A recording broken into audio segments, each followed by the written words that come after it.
Welcome. This is Jim, host of the Faith Influencer podcast, where we're going to dive into discussions on faith's role in everyday life, from navigating blended families to overcoming challenges.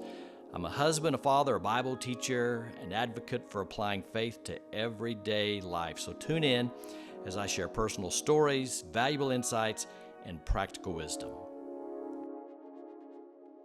Welcome back, Jim Cunningham, Faith Influencer. Okay, worst mistakes. Let's talk about those first, and then we'll dig into them a little bit. Maybe, just depends. There are some worst mistakes that people make, and they are crazy, but you're making these worst mistakes. Here we go. I'm going to give you number one. You ready? One of the worst mistakes that people make, and here's what the person says. And actually, I heard a lady say this. She said, I saw some of these issues in him before we got married. I was just hoping he would change. How many of you said that? Now you think about it and it sounds stupid, doesn't it? I saw those and I thought he would change. And when you got married, guess what you discovered? That they became worse. You saw them before you got married, but you know why you saw them? Because they were already there. And I promise you, before you got married, they were a lot worse, but he was holding them back. When you get married, now we're married, I can turn them loose. You saw a little bit of a temper before you got married. It was full-fledged temper after you got married. You saw some issues, they're issues now. That's a worse mistake. So let me say this. If you haven't married yet and you see some red flags with this guy or with this lady, what about this lady you're getting ready to marry? And she is trying to dominate you, but she's holding back a little bit. Wait till you get married. Wait till you say, I do, and then see what happens. So, worst mistake, thinking that when we get married, they'll change. I'm going to tell you a better way to look at that in a minute. Here's worst mistake number two. A worst mistake that you can make is to think that in raising your kids, I want to be their friend. That is a worse mistake. I want to make a statement. You can't be friends with your children while you are raising them if you want to be friends with them when they're adults. Let me state it in another way. If you want to be friends with your children when you are raising them, guess what? You're not going to like them when they're adults, and you're not going to want to be friends then. I'm telling you pretty dogmatically, it's either or. You're not called to be their friend. You're called to be their parent. So some of you are going to disagree. You're going to say, I raised my kids and I was friends with them. No, not if you raise them in a way that they were supposed to be raised. Here's what I'm talking about. Your kids do not need you as a friend while you're raising them. As an adult, it all changes. But when they're kids, they need authority. You can't be their authority if you're being their buddy. They need a foundation of morals. They need you to provide spiritual direction. They need you to be the person who sets the boundaries. They need you to be the disciplinarian. They need you to be all of these things, not their friend. So you're not their friend while you're raising them. And if you are, or if you think, I want to be their buddy, then guess what? You're not going to like them as the adults, because you're going to raise someone who's not going to be a fun adult to be around. Let me put it this way. When you raise your kids as your friends, what you're really doing is you're centering the world around them, and it's all about them. Nobody wants to be around that person when they're an adult. As a matter of fact, you're setting them up for failure in their marriage when you raise them that way. You know why? Because they're going to get married to someone, and their spouse is going to discover real quick that the whole world revolves around them. And when it doesn't, they're going to pout. They're going to get angry.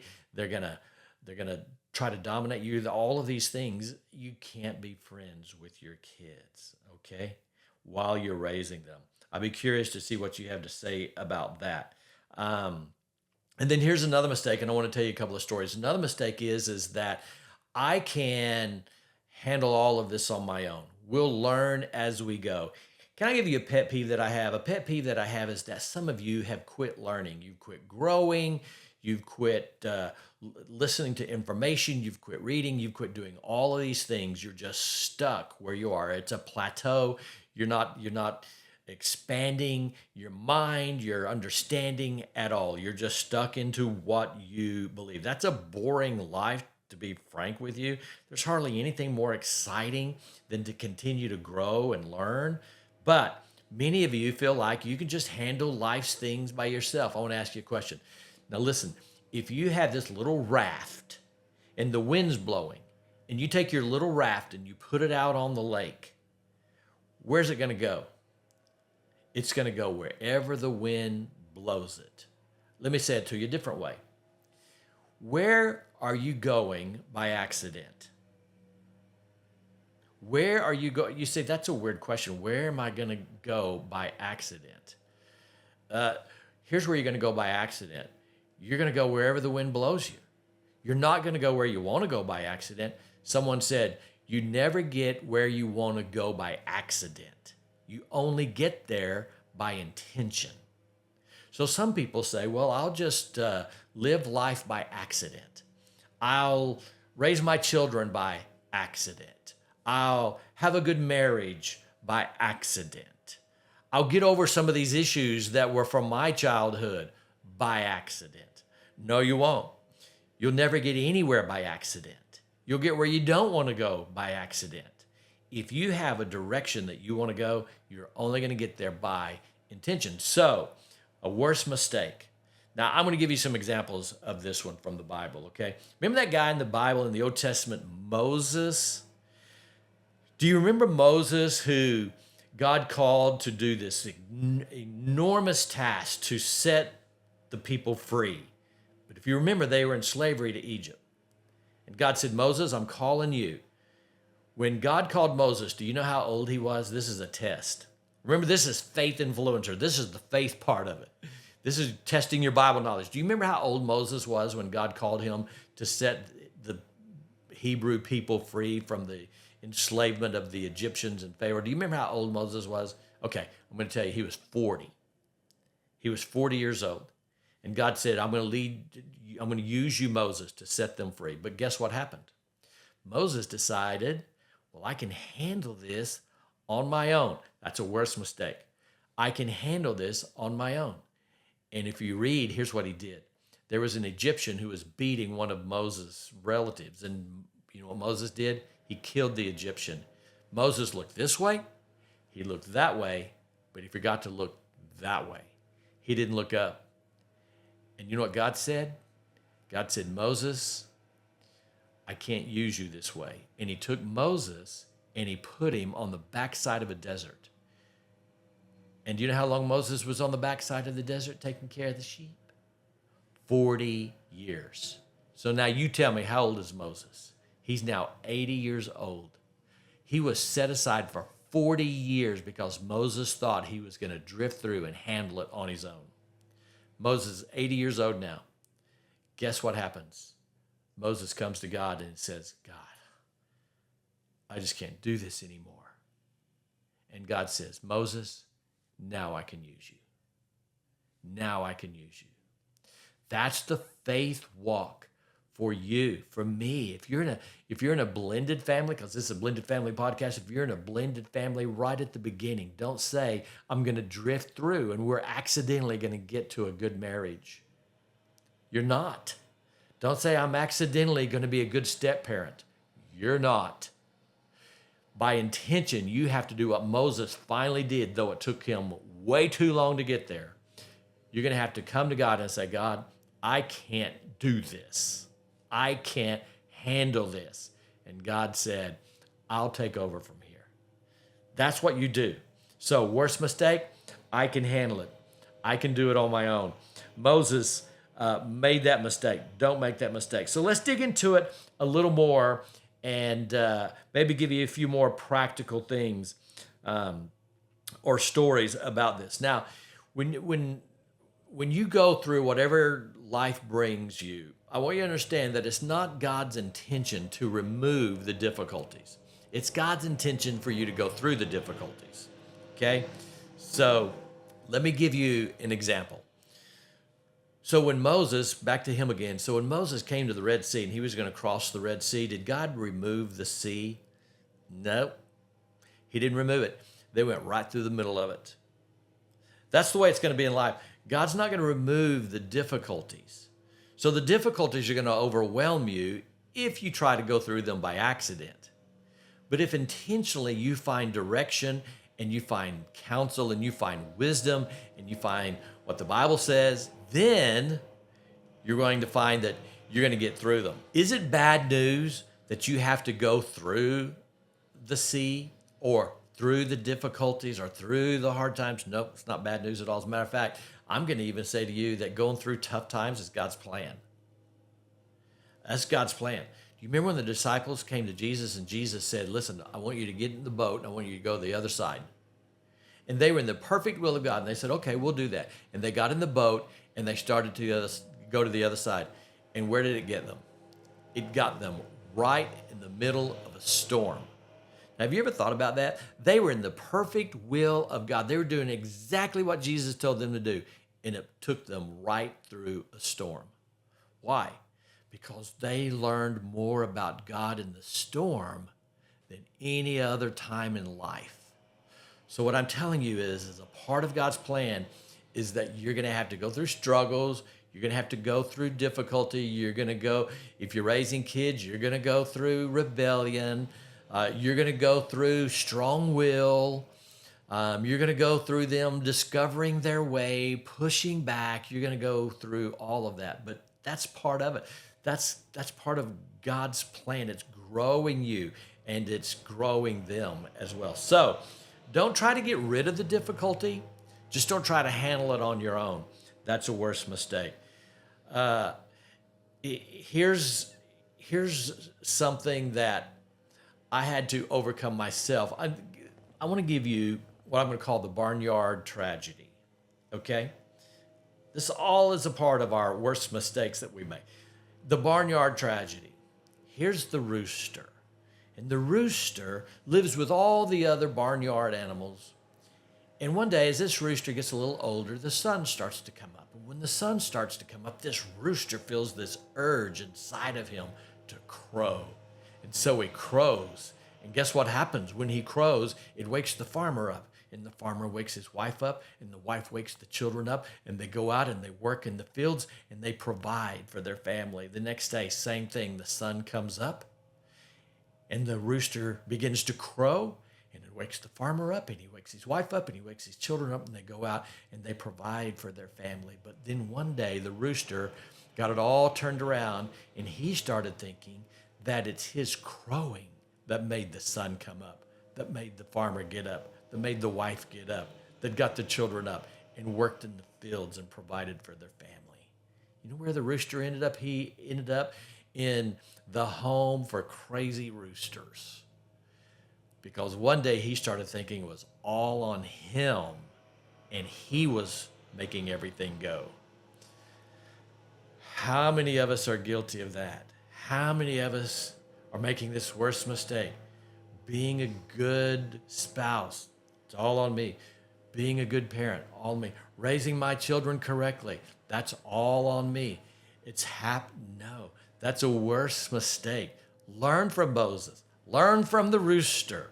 You can't handle it. Quit trying to handle it on your own. So here's the person who's entering into a relationship and a blended family. Let's go back to our podcast.